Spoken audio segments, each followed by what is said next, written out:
ಇನ್ನು ರಾಜ್ಯ ಕಾಂಗ್ರೆಸ್ನಲ್ಲಿ ಈ ಪವರ್ ಶೇರಿಂಗ್ನ ಫೈಟ್ ಇನ್ನೂ ಕೂಡ ನಡೀತಾ ಇರುವಂಥದ್ದು. ಇದ್ರ ಬಗ್ಗೆ ಒಂದಷ್ಟು ಸ್ಟೇಟ್ಮೆಂಟ್ಗಳು ಬರ್ತಾ ಇರುವಂಥದ್ದನ್ನ ನೋಡ್ತಾ ಇದ್ದೀವಿ. ಒಪ್ಪಂದ ಆಗಿದ್ರೆ ನಾವ್ಯಾಕೆ ಬೇಕು ಅನ್ನೋ ಮಾತುಗಳನ್ನ ನಿನ್ನೆ ಪರಮೇಶ್ವರ್ ಅವರು ಸ್ವಲ್ಪ ಖಾರವಾಗೇ ಹೇಳಿದರು. ಇನ್ನು ಇವತ್ತು ಕ್ಯಾಬಿನೆಟ್ಗೆ ಪರಮೇಶ್ವರ್ ಅವರು ಬರಬೇಕಾದಾಗ ಮಾಧ್ಯಮದವ್ರು ಕೇಳಿದ್ದಾರೆ. ಅವರಿಗೆ ಹಾಲ್ಗೆ ತೆರಳುವ ಮುನ್ನ ಮಾಧ್ಯಮಗಳು ಪ್ರಶ್ನೆ ಮಾಡಿದ್ವು, ಸರ್ ನಿನ್ನೆ ಈ ರೀತಿ ಹೇಳಿದ್ರಲ್ಲ, ಏನು ವಿಚಾರ ಅಂತ ಹೇಳಿ ಕೇಳಿದ್ರು. ಆಗ ಒಪ್ಪಂದ ಆಗಿದ್ರೆ ನಾವ್ಯಾಕೆ ಬೇಕು ಅಂತ ಹೇಳಿ ನೀವು ನಿನ್ನೆ ಹೇಳಿದ್ರಲ್ಲ, ಸೊ ಅದಕ್ಕೆ ನಿಮ್ಮ ರಿಯಾಕ್ಷನ್ ಇವತ್ತೇನು ಅಂತ ಹೇಳಿ ಕೇಳಿದಾಗ ನೋಡ್ತಾ ಇರಿ ಹಾಗೆ ಅಂತ ಹೇಳ್ಬಿಟ್ಟು ಹೊರಟು ಹೋಗಿದ್ದಾರೆ ಪರಮೇಶ್ವರ್. ಬೇರೆ ಏನು ರಿಯಾಕ್ಟ್ ಮಾಡಿಲ್ಲ, ನೋಡ್ತಾ ಇರಿ ಅಂತ ಹೇಳಿ ಮಾತ್ರ ಅವ್ರು ಹೋಗಿದ್ದಾರೆ. ಎಚ್ ಕೆ ಪಾಟೀಲ್ ಜೊತೆ ಮುಗುಳ್ನಗುತ್ತಲೇ ಪರಮೇಶ್ವರ್ ಅವರು ತೆರಳಿದ್ದಾರೆ. ಹಲವು ಕುತೂಹಲವನ್ನ ಹುಟ್ಟು ಹಾಕಿದೆ ಪರಮೇಶ್ವರ್ ಅವರ ಈ ಮುಗುಳ್ನಗೆ, ಜೊತೆಗೆ ನೋಡ್ತಾ ಇರಿ ಅಂತ ಹೇಳಿರುವಂತಹ ಒಂದು ಮಾತು. ಹಾಗಾದ್ರೆ ನಿನ್ನೆ ಏನು ಹೇಳಿದ್ರು ಪರಮೇಶ್ವರ್, ಇವತ್ತು ಯಾವ ರೀತಿಯಾಗಿ ರಿಯಾಕ್ಟ್ ಮಾಡಿದ್ದಾರೆ ಬನ್ನಿ ನೋಡೋಣ.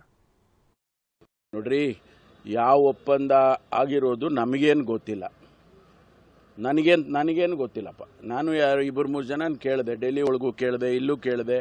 ಯಾವ ಒಪ್ಪಂದನೂ ಯಾರೂ ಆಗಿದೆ ಅಂತ ಎಲ್ಲೂ ಯಾರೂ ಹೇಳಿಲ್ಲ. ಶಿವಕುಮಾರ್ ಅವರು ಏನೋ ಅರ್ಥದಲ್ಲಿ ಹೇಳಿದಾರೋ ಗೊತ್ತಿಲ್ಲ ನನಗೆ. ಅದಕ್ಕೆ ಸಿದ್ದರಾಮಯ್ಯನವರು ಮಾನ್ಯ ಮುಖ್ಯಮಂತ್ರಿಗಳು ಇಲ್ಲ ಅಂಥದ್ದೆಲ್ಲ ಒಪ್ಪಂದ ಏನು ಆಗಿಲ್ಲ ಅಂತ ಅವ್ರು ಹೇಳಿದ್ದಾರೆ. ಸ್ಪಷ್ಟವಾಗಿ ಸ್ಪಷ್ಟೀಕರಣ ಕೊಟ್ಟಿದ್ದಾರೆ. ಈಗ ಒಪ್ಪಂದ ಆಗಿದೆ ಅಂತಂದರೆ ಮತ್ತು ನಾವೆಲ್ಲ ಯಾಕಿರ್ಬೇಕು ರೀ? ಅವರಿಬ್ಬರೇ ರಾಜಕಾರಣ ಮಾಡಿ ಅವರಿಬ್ಬರೇ ನಡೆಸ್ಬಿಡ್ಲಿ, ಬೇರೆಯವ್ರು ಯಾರು ಇರೋದೇ ಬೇಡವಾ? ಅದೆಲ್ಲ ಆ ರೀತಿ ಏನೂ ಆಗಲಿಕ್ಕೆ ಸಾಧ್ಯ ಇಲ್ಲ. ಅದರಿಂದ ಹೈಕಮಾಂಡ್ ಅಂತಿಮವಾಗಿ ಏನು ತೀರ್ಮಾನಗಳನ್ನು ಮಾಡ್ತಾರೆ, ನಾವು ಯಾರೂ ಕೂಡ ಹೈಕಮಾಂಡನ್ನು ಬಿಟ್ಟು ಹೋಗೋರಲ್ಲ. ಹೈಕಮಾಂಡು ಏನು ತೀರ್ಮಾನ ಮಾಡುತ್ತೆ ಅದನ್ನು ಒಪ್ಕೊಳ್ಳೋವಂಥ ಜನ ನಾವು.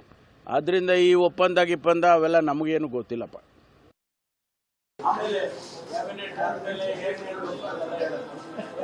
ನಾವೇ ಸುಮ್ಮನೆ